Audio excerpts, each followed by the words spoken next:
Coming to you from the Mile High City, Denver, Colorado, I am Jimmy. And I'm Ashley. Welcome to our Psychedelic news show, Psyched for the Week. Every episode, we will look at 4 news stories from the world of psychedelic medicine. We will cover the business, politics, science, and spirituality related to psychedelics. This week, we're psyched about a town hall about Colorado's Natural Medicine Health Act, a psilocybin study of veterans showing reduced PTSD, depression, and anxiety, psychedelic trips as a potential treatment for long COVID, and a large survey suggesting psilocybin is a relatively safe drug. Jimmy, what's going on with Colorado's legal initiatives concerning psychedelics? Just over 3 years ago, the city of Denver defied the odds by decriminalizing psilocybin mushrooms. The voters of Denver passed Initiative 301 and set off a cascade of legal changes throughout the country with psychedelics, as cities including Oakland, California and Ann Arbor, Michigan followed by decriminalizing both psilocybin and other plant-based psychedelics. Colorado looks to take the lead again in the legal psychedelic landscape, as 2 initiatives are currently gathering signatures from voters to get on the statewide November ballot.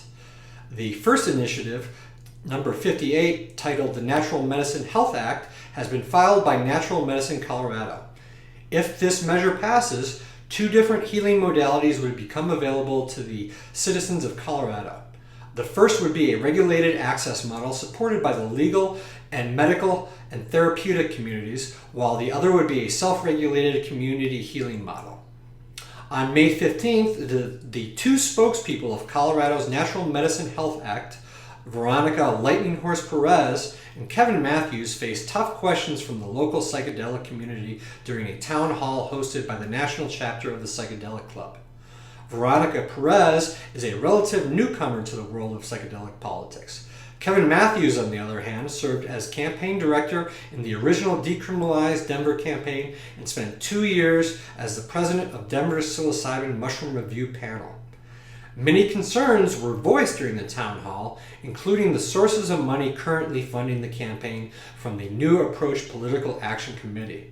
Many questioned what is the expected benefit for the out-of-state money currently supporting the campaign. Additional issues included the training given to paid signature gatherers and whether the government agency DORA was the correct agency to regulate the rules and regulations of psychedelics in Colorado, and whether that would best serve the interest of all who wish to use psychedelics to heal. Many of the original Denver decriminalization supporters have come out against Initiative 58. They have created their own ballot initiative that would solely decriminalize the use of plant and fungi-based psychedelics and not set up a medical model. Initiative 61 is titled the Legal Possession and Use of Ethogenic Plants and Fungi. The primary aim of this measure is to allow the community and traditional healers to work with these psychedelic medicines without fear of prosecution by the state. Towards the end of the town hall, Kevin Matthews said that he had signed the petition for the competing ballot initiative and hoped both initiatives would pass in November. Under Colorado law, if both initiatives were to pass, any conflict between the 2 would be decided by which initiative received a higher vote count. Jimmy, what do you think is going to happen with the 2 ballot measures? Honestly, Ashley, I don't know. Colorado's psychedelic community has been split in half, and currently neither side has full support of the community. It's going to be up to Colorado voters when it comes to November to decide which way they want this to go. So stay informed and go cast your ballot. Veterans participating in a recent psilocybin study showed reduced symptoms of PTSD, depression, and anxiety. Psychedelic Insights, a Netherlands-based organization that provides guided psilocybin therapy sessions, published results of a study conducted on war veterans suffering from PTSD. After participating in a retreat, the veterans reported major reductions in PTSD, anxiety, and depression symptoms for up to 8 weeks. Neurologist Luisa Pravaskova, who led the study, noted in her findings that 31% experienced a reduction in PTSD symptoms, 29% felt a drop in anxiety, 18% experienced a drop in feelings of depression, 11% felt improvement in well-being, and 34% experienced changes in relationships, feeling increased closeness. The veterans also reported a slight increase in feelings of resilience. Psychedelic Insights concluded that the psilocybin retreat decreased negative feelings and symptoms for mental health disorders while increasing positive feelings and social health.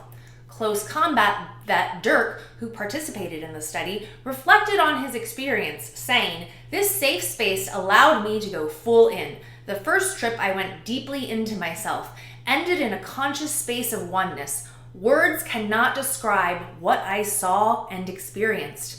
Another participant, Special Forces Sniper Bert, advises other veterans, "Don't be afraid for the unknown. Open your mind, body, and soul. This is a life-changing experience in a good, conscious manner, with positive side effects beyond your imagination. Just do it." The retreat was filmed as part of the upcoming documentary Psychedelic Warriors. You can check out the trailer and stay tuned on a release date by going to psychedelicwarriors.com. Could psychedelic mushrooms help those who are suffering from the conditions of long COVID? As first reported by the weekly health and science podcast The Pulse, a man said that he cured his loss of smell with a psychedelic mushroom trip. Dustin claimed he lost his ability to smell after being infected by the COVID-19 virus. After attempting unsuccessfully to regain the sense of smell with other therapies, he looked for help online. After reading that magic mushrooms can change the brain's activity, he experimented with his first mushroom trip in 17 years. The Pulse interviewed several scientists who proposed some exciting theories. One theory is that psilocybin rebuilds lost neurons, while another suggested it may be related to the activation of serotonin receptors. The one that seems most logical to me is that the use of psilocybin reduces inflammation throughout the body, and that many functions will improve because of the reduced stress put on the immune system. It should be noted that some of this information was supplied by users of Reddit, which is traditionally not recognized as a reliable scientific source. The study of psychedelic mushrooms is currently strictly regulated, as psilocybin remains a Schedule I drug. This federal classification restricts current medical research to a limited set of conditions with a small sample size. Until the federal government reclassifies psilocybin, there will be little to no research around niche uses like Dustin's. It's challenging to claim causation without randomized placebo-controlled trials. With a small sample size of 1, it is completely possible that in Dustin's case, that he just regained his ability to smell at the same time of his psychedelic experience. The podcast cautioned against anyone using psychedelic substances for any purpose that does not have sound scientific research behind it. Jimmy, are there any other examples of people curing ailments with magic mushrooms? Well, Ashley, my favorite story always comes from famed mycologist Paul Stamets, who climbed up a tree during a lightning storm during a psychedelic mushroom trip and managed to cure his childhood stuttering. That doesn't seem very safe. It's probably not. Let's keep it on the ground, people. Yeah. An international drug survey suggests that psilocybin is relatively safe, with serious reactions being rare and short-lived. Recently published findings in the Journal of Psychopharmacology show that only 0.2% of magic mushroom users sought emergency medical care after use. Those incidents were most often psychological in nature and resolved within 24 hours. While psilocybin is considered to be quite safe compared to other psychoactive drugs, possible adverse reactions include anxiety, paranoia, and panic attacks. Some users have reported lingering effects on mental health. There is also concern that panic reactions can impair judgment long enough to provoke dangerous behavior or accidents. For those seeking emergency medical services, neither first-time use nor frequency of use in the past year were a significant factor. The most commonly cited symptoms were psychological. 68% reported anxiety or panic, 68% reported paranoia, 42% reported seeing or hearing things. Still, some troubling physical reactions occurred, with 38% reporting passing out, 32% reporting difficulty in breathing, and 26% reporting seizures. 8 of the respondents who reported seeking medical services were admitted to the hospital, and all except one returned to normal within 24 hours. Of those seeking emergency medical services, 37% reported consuming cannabis with their magic mushrooms. 32% reported also imbibing alcohol. When asked why they felt the adverse experience had occurred, the most commonly cited reasons were being in the wrong mindset, being in the wrong place, and mixing substances. Overall, the study authors suggest that severe adverse reactions to magic mushrooms are rare and tend to be short-lived. For respondents who did experience concerning physical reactions, such as passing out or seizures, it is unclear why. Notably, more than a third of those who reported seeking emergency medical services felt that mixing substances was to blame for the bad experience. The study concludes that adverse reactions can be reduced by certain safety precautions, such as ensuring one is in the right state of mind and physical environment, as well as avoiding mixing substances. Speaking of mixing things with magic mushrooms, Ashley, is there anything in particular you like to mix with your magic mushrooms? Why, yes, Jimmy. I just wrote a book about it. Let's talk about sex on magic mushrooms. Now available on Amazon. Thanks so much for watching. If you liked what you saw here, be sure to give us a like and subscribe to the Psyched for the Week YouTube channel. We will keep you updated with the latest news from the world of psychedelic medicine. If you have a story you'd like us to cover, please let us know in the comment section below.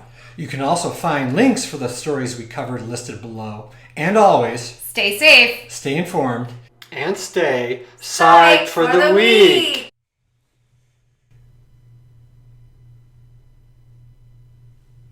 Wow. That's probably a bad idea, though. It's probably not the best, but I can see your pajama pants. Cut. Oh, we're password specialist. Okay. Speaking of mixing things with sex, Ashley, is there anything you like to... Cut. Cut. Action. I just choose after. I have to do that again.